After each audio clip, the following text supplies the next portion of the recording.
আমরা প্রথমে ballot paper নিয়ে হাত পাকার মাঝখানে সিলটা মারবো। সিলটা মেরে ঠিক যেখানে সিল মারলাম সেটাকে সমানভাবে সেপারেট করব।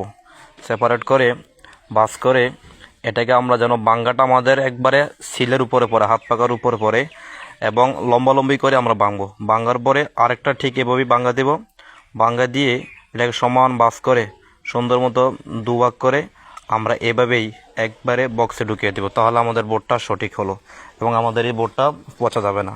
আর যদি আমরা এটাকে ভিন্নভাবে অন্যভাবে দিতে যাই, সিল মেরে এটাকে যদি আমরা কাগজের মাঝখানে মানে ব্যালট পেপারের মাঝখানে ভাঙি, তাহলে আমাদের বোর্ডটা পচা যাবে এবং সিলটা গিয়ে আরেকটা প্রতীকের উপর পড়ে যাবে।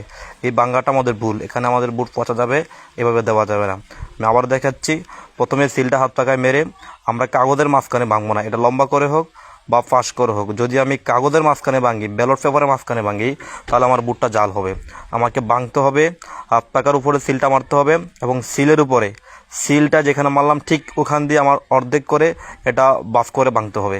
তাহলে আমার বোর্ডটা সঠিক হলো এবং এভাবে বোর্ডটা দিলে আমার বোর্ডটা কাউন্ট হয়।